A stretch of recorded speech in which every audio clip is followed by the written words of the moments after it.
Hi అండి. నమస్తే. నేను మీ శివ. అందరూ ఎలా ఉన్నారు? ఈరోజు బియ్యం యూజ్ చేయకోకుండా దోస బ్యాటర్ ఎలా తయారు చేసుకోవాలో చూద్దాం. ఒక బౌల్ తీసుకుని అరకప్పు పొట్టు మినపప్పు, అరకప్పు ఎర్ర కందిపప్పు, అరకప్పు కినువా అండి. ఆప్షనల్, మీకు ఇష్టం ఉంటే వేసుకోవచ్చు, లేకపోతే స్కిప్ చేయొచ్చు. అరకప్పు పెసరపప్పు, అరకప్పు పొట్టు పెసరపప్పు, ఒక అరకప్పు శనగపప్పు, మిల్లెట్ ఏదైనా కానీ నేనైతే సామలు తీసుకున్నాను. మీ దగ్గర ఏది ఉంటే అది తీసుకోవచ్చు. బాగా ఒక 5-6 సార్లు కడిగి ఒక 5 గంటలు నానబెట్టేసుకోండి. 5 గంటల తర్వాత ఒక్కసారే కడగండి, ఎందుకంటే ఆ పొట్టంతా పోతుంది ఎక్కువ సార్లు వాష్ చేస్తే. ఒకసారి బాగా వాష్ చేసుకొని మిక్సీలో వేసుకొని మనం నార్మల్ దోశ బ్యాటర్ ఎలా గ్రైండ్ చేసుకుంటామో అలా గ్రైండ్ చేసుకోవాలి. కొంచెం కొంచెం వాటర్ యాడ్ చేసుకుంటూ. మీకు ఈ బ్యాటర్తో ఏ రకాల దోశ వేసుకున్నా బాగుంటుందండి. మీకు ముందు చూపిస్తాను నేను. మెత్తగా గ్రైండ్ చేసుకొని 5 అవర్స్కి ఫర్మెంటేషన్కి పెట్టాలి. 5 అవర్స్ తర్వాత ఇలా అంతా ఫర్మెంటేషన్ అయి ఉంటుంది కదా, ఉప్పు యాడ్ చేసుకుని, రుచికి తగ్గట్టు ఉప్పు యాడ్ చేసుకుని బాగా కలుపుకోండి. మీకు ఏమైనా బ్యాటర్ బాగా చిక్కగా అనిపిస్తే కనుక కొంచెం వాటర్ యాడ్ చేసుకుని కలుపుకోవచ్చు.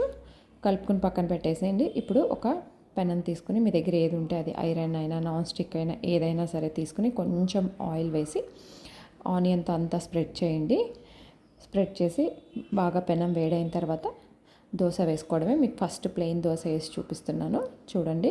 చాలా క్రిస్పీగా ఎర్రగా చాలా బాగా వస్తుంది. తప్పకుండా ట్రై చేయండి.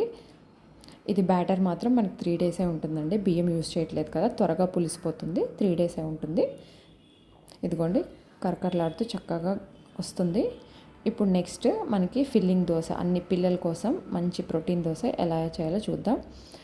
ఒక పక్కన మసాలా ఆనియన్స్ పెట్టండి, ఒక పక్కన ఏమో పన్నీరు క్యాప్సికమ్ ముక్కలు సన్నగా కట్ చేసింది, పన్నీర్ ఫిల్లింగ్ ఒక పక్కన చీజ్ స్లైస్, ఒక పక్కన పీనట్ పౌడర్ ఉంటుంది కదా, పొడి మసాలా ఉంటుంది కదా పీనట్ది. మీకు ఆ వీడియో కావాలంటే నేను నా వీడియోస్లో ఉంది, చూడండి.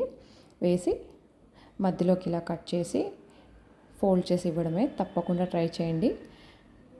పిల్లలకి చాలా మంచిది. ఒక్క దోశ తిన్నా చాలు మనకి. పెద్దవాళ్ళకైనా డైటింగ్ చేసే వాళ్ళకైనా హాయిగా తినేయచ్చు.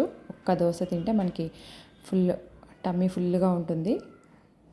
ఇప్పుడు నెక్స్ట్ ఎర్రకారం దోశ, ఎగ్ దోశ, మీరు ఏదంటే అది, పొడి మసాలా దోశ, ఏ దోశ వేసుకున్నా బాగుంటుంది. మీకు అన్ని దోశలు చూపిస్తున్నాను ఇక్కడ చూడండి. ఇది ఎర్రకారం దోశ అండి. ఎర్రకారం దోశ వీడియో కూడా ఉంది. ఈ మసాలా ఎలా చేసుకోవాలో వీడియో ఉంది ఛానల్లో, చూడండి. ఇప్పుడు పొడి మసాలా మీద, పీనట్ పొడి మసాలా మీద చీజ్ పెట్టి పిల్లలకి ఇలా వేసి ఇచ్చినా ఇష్టంగానే తింటారు. ఎగ్ దోశ, ఎర్రకారం రాసి ఎగ్ వేసాను నేను.